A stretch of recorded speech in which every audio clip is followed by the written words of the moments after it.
ओम गुरुर्ब्रह्मा गुरुर्विष्णु गुरुर्देव महेश्वर गुरुर्साक्षात् परम ब्रह्म तस्मै श्री गुरुवे नमः।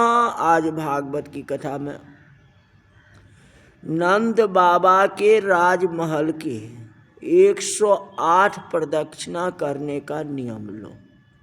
कौन मुनि जी ने बतलाए। कहते प्रेम से प्रदक्षिणा अगर करोगे तुम्हारे पाप सारे नष्ट हो जाएंगे। वह संत ने सुखिया मालिन को बताया जो श्री कृष्ण के महल को 108 परिक्रमा करने से तुम्हारे सारे पाप नष्ट हो जाएंगे। मालिनी ने नियम ले लिया और उस दिन से नित्य दिन 3 साल बोले थे संत जी, 3 साल तक परिक्रमा की। 3 वर्ष पूरे हो गए। 108 प्रदक्षिणा उन्होंने नियम लिया था सुखिया मालिन। आज उसका प्रेम बढ़ गया। ये आज हमारी लास्ट परिक्रमा है, अब तो दर्शन देंगे ना। दर्शन दो घन श्याम नाथ मेरी आँखिया प्यासी है। दर्शन दो घन श्याम। उसने निश्चय किया कि आज श्री कृष्ण के दर्शन किए बिना नहीं जानी। न पानी पीना है न अन्न खाना है, मुझे केवल दर्शन ही चाहिए। कहते बालक है, दर्शन तो होगा ही, ये खाली खाली दर्शन कैसे करूं? साथ में कुछ ले तो ले। बालक लिए थोड़ा मेवा तो ले जाऊं। द्राक्षा है, जामुन है, बेर है, सुंदर सुंदर फल है। आज है टोकरी में फल लेके सुखिया मालिन चलती है। इतना नहीं तो फूल का व्यापार करती थी, फूलों का काम करती थी। संतों के ज्ञान हो जाने के बाद वो 108 परिक्रमा भी करने लगी साथ साथ में। आज कृष्ण जी का दर्शन करना खाली कैसे करें, कुछ बहाने तो होना चाहिए। फल की टोकरी माथे पर रखती है, अनेक प्रकार की फल है, जामुन है, बैर है, सेब है, संतरा है, सब कुछ ले ली। फल की टोकरी मस्तक में लाला को बुलाती है, फल ले लो, फल ले लो, फल ले लो। कहते कदाचित कहीं हमारी आवाज सुनेंगे तो लाला दौड़ते दौड़ते तो आ जाएंगे, मुझे दर्शन हो जाएगा। देखो जीव जो कुछ कर्म करता है ना, उस कर्म का फल जीव को भगवान देते हैं। आज भगवान को फल लेने की इच्छा हुई। भगवान ने विचार किया कि 3 वर्ष हो गए ये जीव मेरे पीछे पीछे पड़ा है, ये बहुत लायक तो नहीं है, क्योंकि अभी भी इसके मन में वासना भरी हुई है, दर्शन के लिए लायक तो नहीं है। लेकिन भक्ति इसका दृढ़ है। मैं आज बाहर जरूर जाऊंगा, इनको दर्शन जरूर दूंगा। चाहे फल लेकर के आए या फूल लेकर के आए, कुछ भी लेकर के आए, चाहे उसकी वासना रहे या कुछ भी रहे, लेकिन विश्वासता है भक्ति उसके पास में। भगवान इस चीज को नहीं देखते। जो सच्चा भक्त है वह कहता है वो प्रभु मेरो अवगुण चित्त न धरो। हे भगवान, मेरे में अगर अवगुण है तो उसको आप हृदय में मत लाओ। वह भावना से फल की टोकरी उठाई। अब भगवान को देने के लिए उद्यत है, अब भगवान को बुला रही। बाल कृष्ण को दया आई। 5 वर्ष के बाल कृष्ण अति सुंदर दिखाई देते। यशोदा मैया ने सुंदर पीताम्बर पहना दिया, बाल कृष्ण का सुंदर श्रृंगार किया, कानों में कुंडल, नाक में मोती, रेशम की जैसे सुंदर केश, मोर मुकुट, हाथ में छोटी सी बांसुरी, चरणों में सोने के नूपुर, छुम छुम छुम छुम करता हुआ कन्हैया बाहर है। बाल कृष्ण जैसा चलता है वैसा किसी को चलना भी नहीं आता, जैसे देखता है वैसे किसी को देखना नहीं आता। लाला का सब कुछ मंगलमय है। धीरे धीरे बाल कृष्ण जी बाहर आए। मालन को कहा मुझे फल दे दो, हाथ फैलाया, मुझे फल दे दो। फल लेने के लिए आया हूं। मालन लाला का दर्शन करती है, आनंद विभोर हो गया। यशोदा ने बहुत पुण्य किया है, मेरे आंख तो बहुत खराब है, मेरी इसको नजर न लग जाए। बालक आनंद से रहे, आंखों से नहीं, हृदय के आंखों से सुखिया मालिन देखती है। बालक को देखने के बाद मालन को बाल कृष्ण से बोलने की इच्छा होती है, देखने से नहीं होती, बोलने की इच्छा है। का थोड़ी मैं बात तो करूं इससे। बाल कृष्ण को मालन ने कहा कि मैं फल देने के लिए नहीं आई। बाल कृष्ण को मालन ने कहा मैं फल देने के लिए नहीं आई, मैं तो फल बेचने के लिए आया, देने के लिए नहीं, बेचने के लिए आया। बेटा मैं बहुत गरीब हूं, घर जाकर के थोड़ा चावल तो ले आ,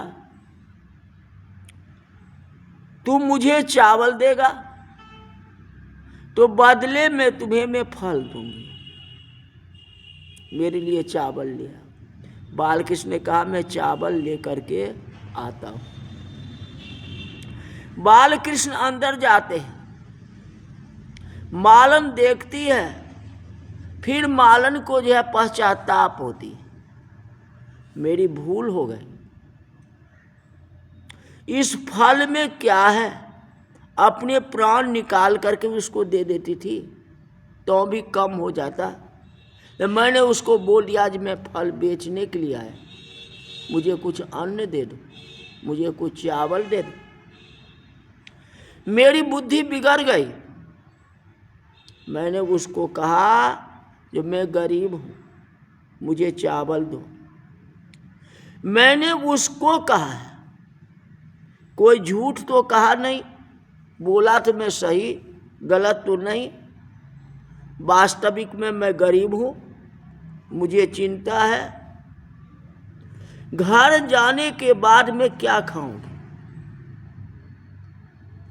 मैंने लाला को सत्य बोला है, कोई गलत नहीं बोला है। मुझे ऐसा लगता है जब यशोदा मैया लाला को बाहर आने ही नहीं देगी, अब वह बाहर नहीं आएगा, ना आएगा। मुझे उसने कहा है मैं आऊंगा।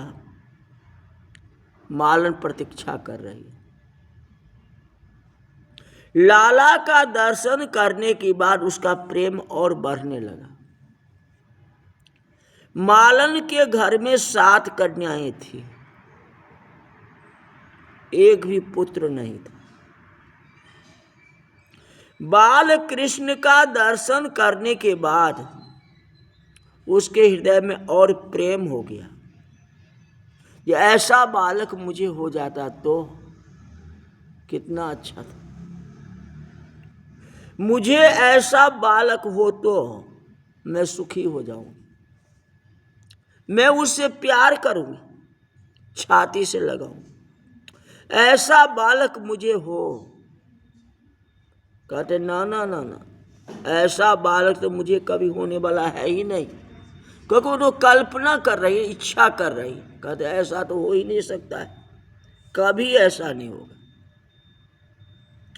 कहते सुना है जो यशोदा ने बहुत जन्मों का पुण्य किया है, तब उसको एक बालक हुआ है। मैंने उतना पुण्य कहाँ किया कि मुझे ऐसा बालक होगा। कन्हैया यही हो सकता है जो 2 मिनट के लिए अगर हमारे गोद में बैठ जाता तो कितना आनंद होता। 2 मिनट गोद में बैठने से मैं पुत्र की भावना समझता, यही पुत्र है। 2 मिनट के लिए हमारा पुत्र बन जाता, मैं गोद में बैठा लेते, कितना अच्छा होता। सुखिया मालिन कल्पना करती, जबरदस्ती किसी को गोद में नहीं बैठा सकते, मन में इच्छा करती। मालन लाला की प्रतीक्षा करती है। बाल कृष्ण घर में गए और मुट्ठी में चावल लेकर के दौड़ते हुए आते हैं। आधी चावल तो रास्ते में गिर गई, बाल लीला कर रहे हैं। लाला का हाथ उंगली बहुत कोमल है, थोड़े चावल हाथ में बच गए, वो भी वह टोकरी में जाके फेंक दिया।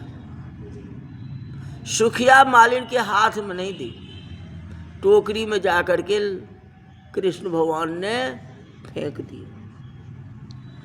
मालन बाल कृष्ण को निहारती है,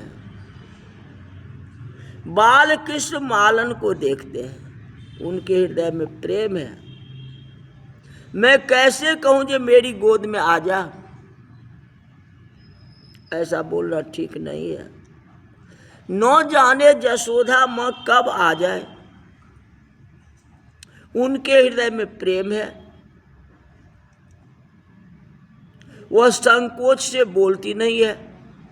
बाल के समझ गए इसकी बहुत इच्छा है, इसके लिए तो घर में 7 कन्या है, कोई पुत्र इसे है नहीं, मैं इसकी बालक बन जाऊं, ऐसी इसकी इच्छा है। बाल कृष्ण तो उसकी गोद में आके बैठ गए, अंतर्जामी भगवान।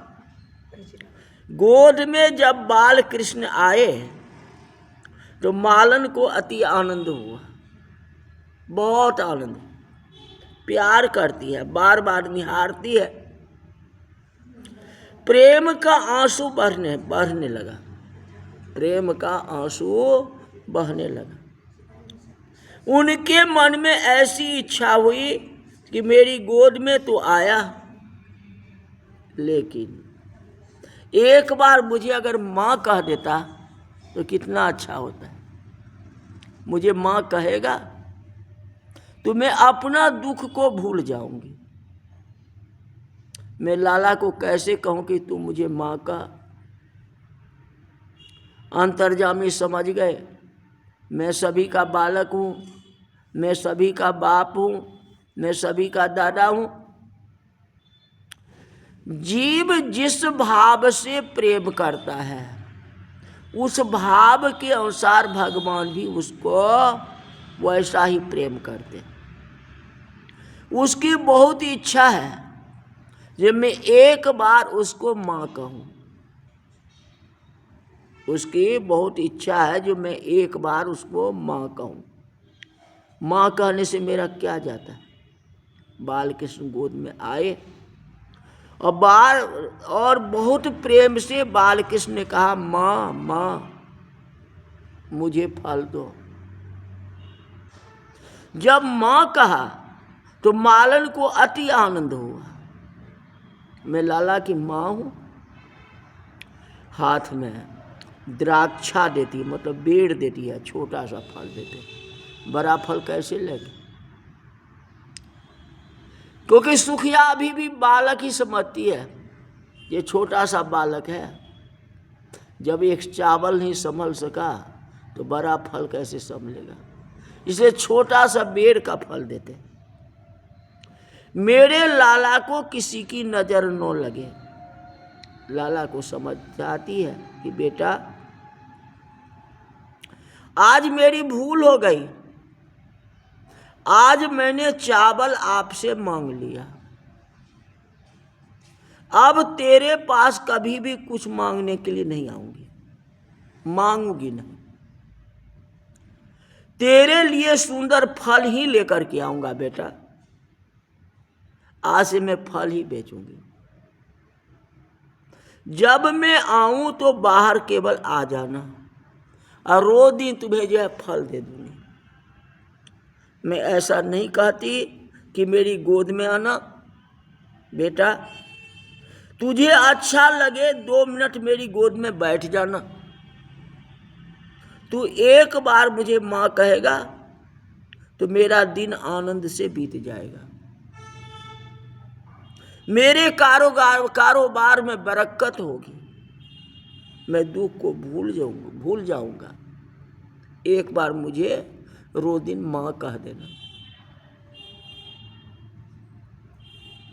बाल कृष्ण हाथ में फल आए, बाल कृष्ण के हाथ में फल आए हैं। अब भगवान फल को क्या करेंगे ये कथा कल बताएंगे। आज की कथा यही तक रही। बोल वृंदावन बिहारी लाल की जय।